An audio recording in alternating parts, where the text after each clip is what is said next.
Salut mes petits et bienvenue sur ma chaîne. Je suis très heureuse de vous retrouver aujourd'hui pour une nouvelle vidéo DIY qui a été provoquée par vous parce que ce DIY n'était pas prévu. Je n'avais pas prévu faire ce DIY aujourd'hui, mais vous avez été nombreux à me demander, Hiro, c'est comment on veut le tracer, on veut le tracer. Et ce qui vous a sauvé, c'est parce que vous avez trop liké ma photo, vous avez liké la photo, que ce soit sur Instagram, sur Facebook, sur YouTube. Vraiment, vous avez aimé, j'ai reçu beaucoup de commentaires. Merci vraiment les filles. Merci, même les hommes, tout le monde a liké. Vraiment, merci. Vous avez trouvé la création classe, chic et c'était l'objectif que j'avais derrière la tête. Voilà. Si tu arrives sur ma chaîne pour la première fois, je te dis bonjour, bonsoir, peu importe là où tu es. Je m'appelle Irène, mais tu peux m'appeler Hiro. Hiro, c'est mon nom du quartier. N'hésite pas à t'abonner si ce n'est pas encore fait. Si tu es déjà abonné, merci pour ton abonnement. Dernièrement, c'était le dernier challenge dans le groupe Facebook Perle Rare. Il fallait réaliser quelque chose en relation avec la fête de fin d'année et tout ça. Donc, j'ai réalisé cette combinaison et vraiment, c'était un challenge. C'était pas facile, mais je suis fière de moi parce que je l'ai relevé. Peut-être ça sera un peu long parce que j'ai pris le temps vraiment de montrer étape par étape toutes les différentes options pour que chacune, selon son niveau en couture, puisse se retrouver. C'est un DIY qui regroupe au total 6 DIY sur la chaîne. Pour ce DIY, tu auras besoin de savoir connaître comment tracer un patron de corsage de base, comment tracer un patron de pantalon de base, comment tracer une manche de base. D'accord?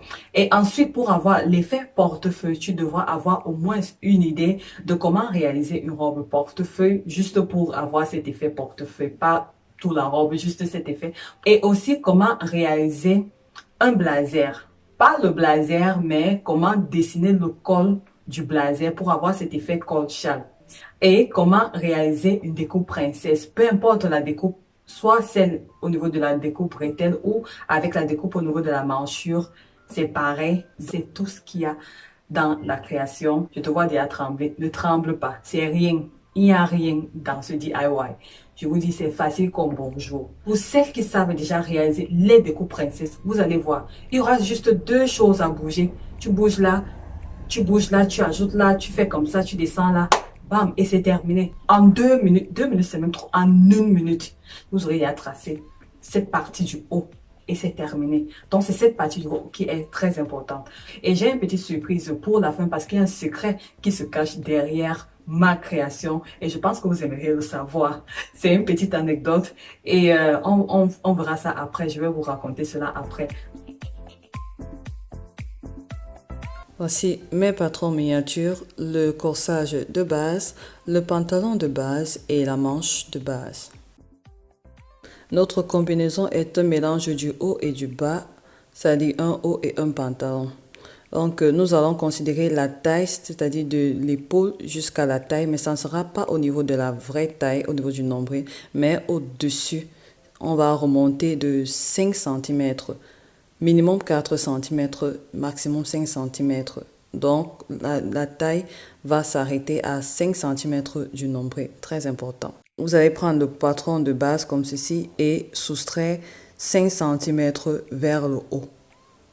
Donc, on va plier à cette partie et puis faire les modifications comme on a l'habitude de faire. Voici ma nouvelle taille qui est à 4 cm du nombril. Et là, c'est la taille normale du pantalon qui est généralement au niveau du nombril pour le pantalon de base. Donc, voilà. Maintenant, ça c'est le pantalon normal de base. Et pour faire la combinaison, on doit agencer ces deux-ci et j'ai pas prévu de mettre une bande. Donc, les 5 cm que j'ai enlevé pour avoir cet effet, je vais les remplacer en remontant le pantalon à ce niveau pour que ça puisse se joindre. Donc, je vais remplacer ces 5 cm comme ça sur le pantalon. La valeur là, on aura à l'ajouter sur le pantalon et je vais vous montrer plus tard comment le faire. Donc, la taille à ce niveau sera la même taille, c'est-à-dire la partie haut de la combinaison et la partie basse de la combinaison auront la même taille. Donc, cette taille, il faut prendre le tour de taille à ce niveau et noter ça sur papier et mettre de côté. Ça va nous aider à apporter des modifications sur le patron de base pour faire notre découpe. Parce que j'ai utilisé la découpe princesse pour réaliser ceci. Donc là, j'ai mon patron de devant et de dos et je réalise ma découpe princesse avec ma nouvelle taille. Voici le devant et ça c'est le dos du patron. J'ai déjà réalisé toutes les modifications. J'ai une vidéo sur la découpe princesse. Je vais laisser tous les liens en barre de description. Que ce soit cette découpe avec la découpe au niveau de la manchure ou au niveau de l'épaule, c'est la même chose. Celles qui ne savent pas encore comment le faire, allez la réaliser. Celles qui le savent, vous allez arriver jusqu'à ce niveau. Et maintenant, c'est ici qu'on va modifier tout. En 1 minute, on aura déjà terminé. Lorsque toutes les modifications ont été faites sur le patron de base, avant de couper, tu peux toujours couper, mais avant de couper, on va juste prolonger la ligne du milieu devant. Donc là, j'ai collé ce patron sur un autre papier. Tu peux juste prendre un autre papier et coller au niveau du milieu devant et prolonger cette ligne de 12 cm. Donc, je prolonge ça de 12 cm. Ensuite, je vais créer l'effet portefeuille. Je vais tracer quelque chose comme ça avec une règle courbée, de préférence si tu en as. Si tu n'en as pas, c'est pas grave. Je montre cette technique sur le tutoriel de la robe portefeuille. Donc, on va créer une espèce de diagonale ici. Voilà, c'est fait. D'accord? Lorsqu'on a terminé à ce niveau, pour créer le col châle, on va prendre le patron de dos et on va mesurer l'encolure de dos. Ce que ça me donne, on va prolonger cette mesure ici. Je vais prendre la mesure que j'aurais trouvée, je vais la placer ici. Cette technique, on la trouve sur la vidéo du blazer en wax. Je vais laisser tous les liens en bas de description. Ensuite, il faudra déterminer la grosseur de son col châle. Ici, ça dépendra de tout un chacun. Moi, j'ai prolongé là de 10 cm. Et à ce niveau, il faudra placer la règle en sorte qu'elle soit perpendiculaire à cette ligne et prolonger à la mesure que vous voulez. Bon, moi, j'ai prolongé de 10 cm. Et ensuite, je vais venir rejoindre cette ligne au bout. Toujours avec une règle courbée de préférence si vous en avez, sinon même à main levée, c'est comme ceci. Et c'est tout. Donc voilà toute la modification qu'il y avait à faire. Et ensuite je vais donc découper toutes les pièces de ma découpe. Et voilà le patron devant qui est terminé pour la partie haut de la combinaison. C'est pas facile ça. Vraiment, ça c'est facile comme bonjour. Voici les pièces du patron de devant. On va couper chaque pièce 2 fois.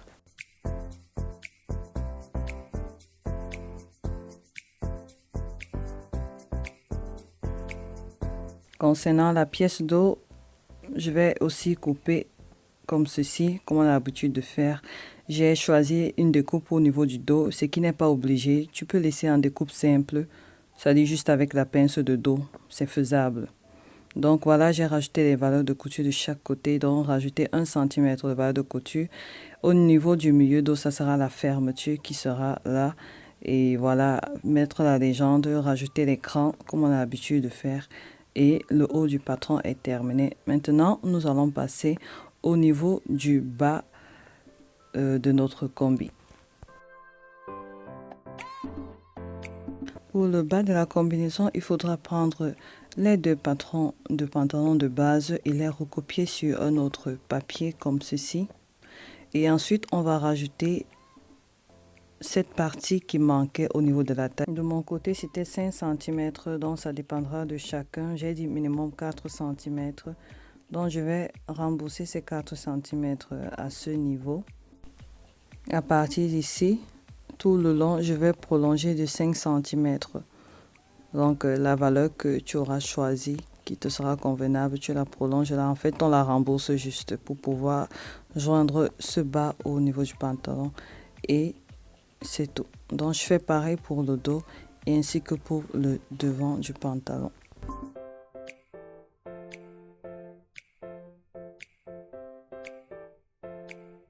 Là, c'est fait. Ensuite, prolonger les pinces De cette manière, ça sera des pinces droites. Donc je prolonge des pinces comme ceci. Je fais pareil pour le devant. Vraiment, toutes les modifications, je fais pareil pour le devant. Donc voilà ce que ça donne. Faudra pas oublier que la taille a changé, c'est-à-dire c'est cette taille qui sera prise en considération. Je vais faire le tour de taille à ce niveau divisé par 4, ce que je vais trouver.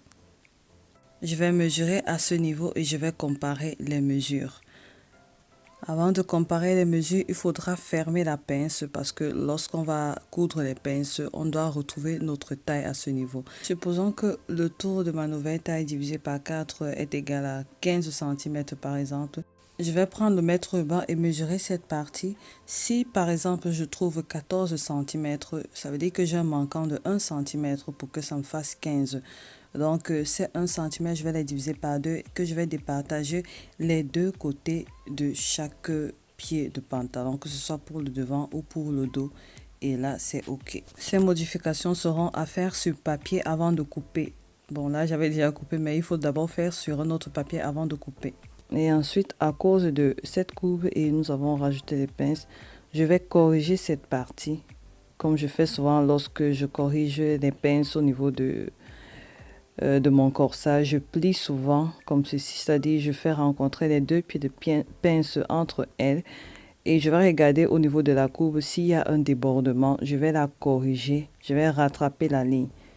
Vous pouvez regarder cette technique sur les découpes princesses que je fais, c'est pareil. Ici, c'est juste un patron miniature, donc du coup, c'est pas tellement visible. C'est la technique à utiliser pour ne pas être à court de tissu à ce niveau. Si après avoir plié comme ceci et qu'il y a un décalage, remettez tout sur la même ligne et c'est bon. Les modifications terminées, coupez tout le patron, rajoutez 1 cm de valeur de couture partout. Et c'est bon. Pour la manche, j'ai juste pris la manche de base et je me suis arrêtée au niveau du coude. J'ai plié comme ça, j'ai recopié la manche, j'ai marqué l'écran devant et dos et j'ai rajouté les valeurs de couture. Voici toutes les pièces du patron déjà prêtes pour la coupe sur tissu. Et c'était tout.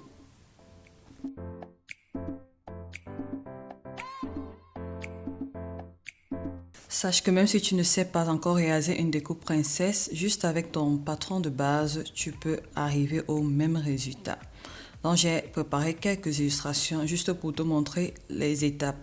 Donc après ton patron de corsage de base que tu vas toujours déterminer à la taille comme j'ai dit, tu vas créer ton espèce de portefeuille et tu vas faire exactement les mêmes étapes pour avoir le col châle pareil et tu coupes ton patron. Pour ceux qui ont de la poitrine, je vous conseille d'utiliser le patron de corsage de base avec pince poitrine.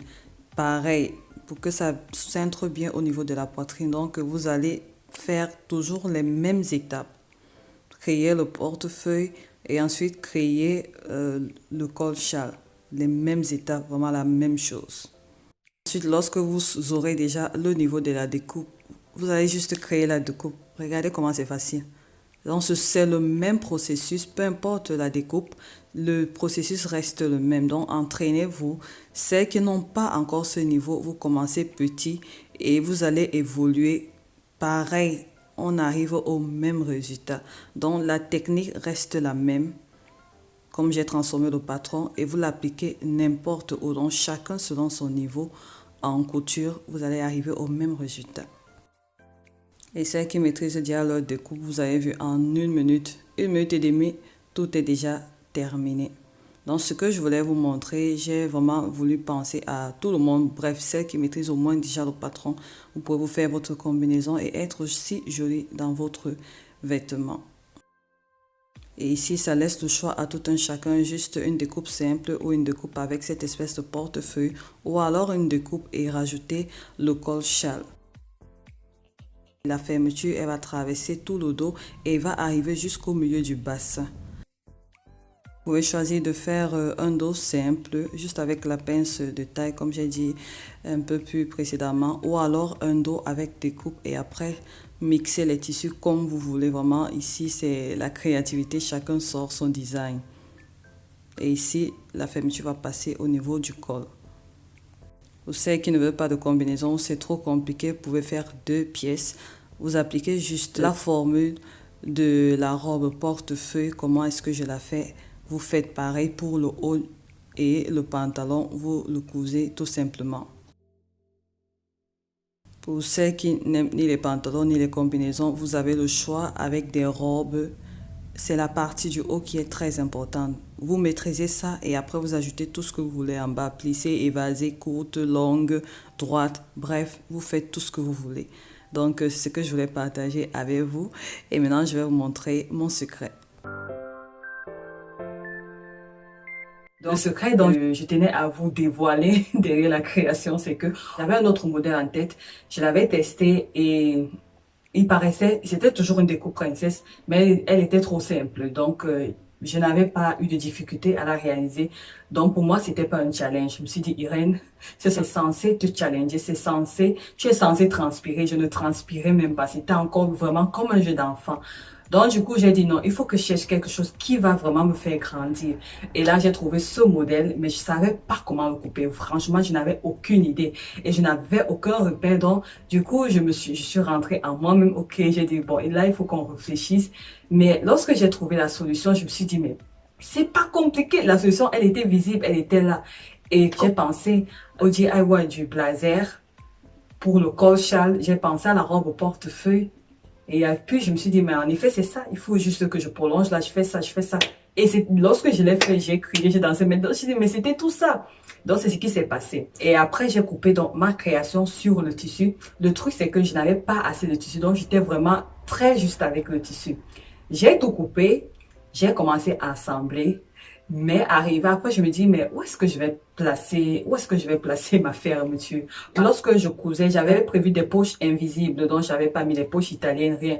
Juste des poches invisibles au niveau du pantalon. Donc, c'est ce que j'avais prévu. Du coup, je savais où placer la fermeture. Je pouvais pas la placer sur le côté parce que à cause de la poche qui était ouverte, qui avait une ouverture, j'avais pas assez d'espace pour, voilà, pour placer la fermeture. Je n'avais pas prévu ça. Donc, je me sentais coincée. Après, je me suis dit, et le modèle que j'avais changé puisque j'avais mis le col châle. Et puis, je me suis dit, mais comment je fais pour entrer dans la combinaison? Après, j'ai réfléchi, je me suis dit, ah, peut-être faudrait que j'ouvre le dos. Et là, je vais placer ma fermeture.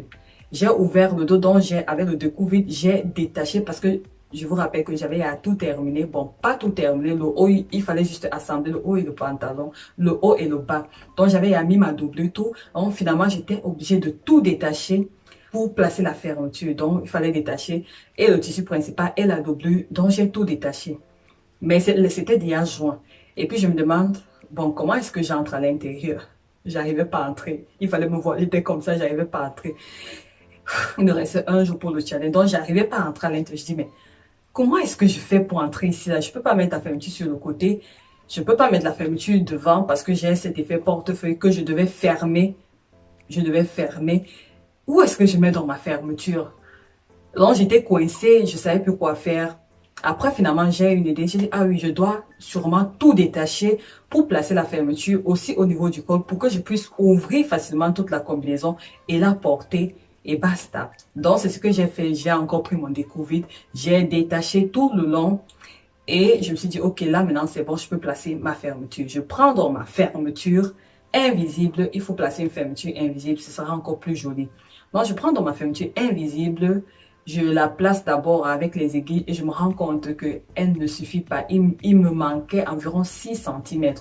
6 cm pour compléter le tout parce qu'avec le pantalon, il faudrait au moins que ça arrive au milieu du bassin. Sinon, les fesses ne peuvent pas passer. Donc, j'étais à court de 5 et 6 cm de fermeture. J'ai fouillé toutes les fermetures dans la maison, il n'y avait rien. Et je me suis dit, wow, là c'est mort. Et j'étais à un jour du challenge. Il me reste encore un jour. Qu'est-ce que je fais? Où est-ce que je vais? Où est-ce que je vais aller chercher une fermeture là maintenant? Le challenge, c'est dans un jour. Je ne peux pas commander de fermeture maintenant, c'est trop tard. Et là, il fallait réfléchir autrement. J'étais déçue. J'ai dit non, ma combi. Donc, du coup, j'ai dit, ok, il n'y a pas de problème. On laisse tomber, on avale, on digère, on laisse tomber. Donc, c'est ce qui s'est passé. J'ai recousu le tout. Et la combinaison est redevenue 2 pièces. La voici. Voilà votre combinaison. Voilà le secret. Donc, je me suis retrouvée avec 2 pièces.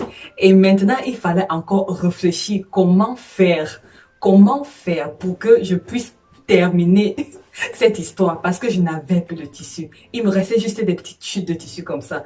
Donc, je me suis retrouvée donc avec le pantalon et le haut parce que je devais les assembler à 2. Et comme j'ai expliqué dans la vidéo, j'avais coupé le haut un peu plus haut, donc ça devait faire, ça revenait à un crop top quoi. Donc, c'est vraiment court. Et donc, j'ai donc pris les petits morceaux de tissu. J'ai dit, c'était juste une bande comme ça là. J'ai donc pris cette petite bande pour essayer de rafistoler, pour au moins se terminer l'ourlet ici. Et c'était genre, si je faisais l'ourlet comme ça devait encore être très court. Parce que j'avais juste prévu 1 cm d'agencement avec le bas pour que ça fasse la combi. Donc du coup, j'ai pris cette bande de tissu que j'ai découpée en petits, les rejoindre comme ça là. Et puis assembler ici pour terminer le haut, au moins que ça soit quand même un peu joli.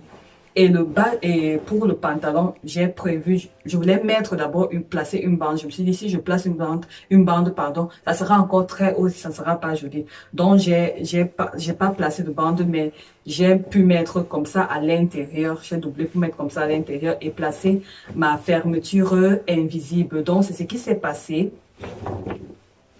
Donc, voilà le pantalon. La bande, comment j'ai doublé.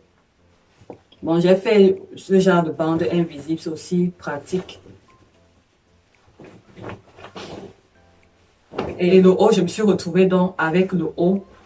Et il fallait que je change tout, puisque ce n'était pas prévu être portefeuille. J'avais prévu mettre une corde, pas mettre une corde, mais genre prévoir une corde comme ça que je peux attacher, soit une corde, soit une ceinture au choix. C'était ça l'objectif. Mais donc là, je n'avais plus de choix. Donc j'étais obligée de redétacher sur le côté comme ça, insérer la corde à l'intérieur parce que je voulais des finitions propres, comme vous connaissez. Et voilà, c'est ce qui s'était passé. C'est ce qui était passé. Donc finalement, ce haut est devenu un haut portefeuille et avec un pantalon. Mais comme j'avais coupé ça avec une idée de faire un combi, le fait de les porter ensemble, ça donne l'impression d'avoir une combinaison et personne ne le sait. Donc, c'est ce qui s'est passé. J'ai doublé à l'intérieur. Enfin, ça, c'est la doublure. J'ai doublé avec le même tissu. Ouais, c'est doublé à l'intérieur. Il n'y a que des manches qui ne...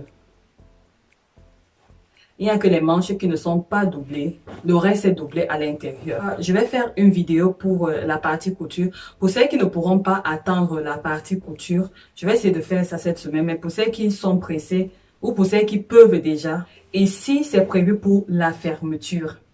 D'accord? C'est ici que la fermeture va passer. Au niveau du col, ça va passer comme ça. Jusqu'en bas et retrouver le pantalon. Donc... vous avez vu comment j'ai tracé le patron. Vous faites pareil, exactement la même chose. Vous doublez. Vous avez connaissé les techniques de doublure. Comment je double pour que ça soit propre à l'intérieur comme ça. Là, aucune couture. J'ai plein de vidéos sur la chaîne où je vous montre les doublures. Mais sinon, celles qui attendent, je vais remontrer de A jusqu'à Z comment j'ai doublé ça. Je ne vais rien vous cacher. Que ce soit propre à l'intérieur. Mais c'est comme ça. Donc, c'est aussi une option pour celles qui veulent peut-être un pantalon taille haute ou avec un top. Vous pouvez faire comme ça. Donc, voilà. Désolée si la vidéo a été longue. Le DIY, vous pouvez toujours revenir sur la vidéo. Je vais laisser le minuteur sur à quel moment commence le DIY. Vous pouvez revenir sur la vidéo. Vous avez vu. Dès que vous allez voir ça, vous n'aurez même plus besoin de revenir sur ça parce que ce sera tellement clair que vous n'aurez pas besoin de DIY. Je n'ai pas fait grand-chose. Donc, voilà. J'espère que la vidéo vous a plu. N'hésitez pas à liker, à commenter, à partager la vidéo et à me laisser vos commentaires. Et ne vous moquez pas de moi. C'était le secret et je voulais juste partager cela avec vous pour vous dire que c'est pas toujours facile en couture, même pour celles qui s'en sortent déjà comme moi, c'est pas évident et il y a toujours des frustrations, il y a ceci, il y a cela et heureusement qu'il y avait ce challenge, ça m'a boosté et j'étais obligée de créer quelque chose parce que c'est moi qui organise le challenge. Et celles qui veulent rejoindre le groupe, n'hésitez pas à venir nous rejoindre, on recommence en janvier pour rester boosté et c'est grâce au challenge que j'ai pu le faire. S'il n'y avait pas de challenge, j'allais négliger. Dire, ah, j'ai ce tissu depuis plus d'1 an à la maison, mais j'avais encore rien fait avec. Donc, vraiment, les challenges aident. Voilà, assez bavardé comme ça. Merci d'avoir regardé jusqu'à la fin. Merci beaucoup. Et je vous donne rendez-vous pour la prochaine vidéo, partie couture, où je vais montrer comment monter tout ceci, tout en espérant que avant les fêtes de fin d'année, vous pouvez avoir votre création toute propre et toute prête, chic. Vous pouvez l'agencer comme vous voulez et vous serez belle dans vos tenues. Donc, à la prochaine vidéo. D'ici là, restez en santé, restez en paix, restez créatifs et surtout que Dieu vous bénisse. Je vous embrasse très très fort. Bisous. Bye bye.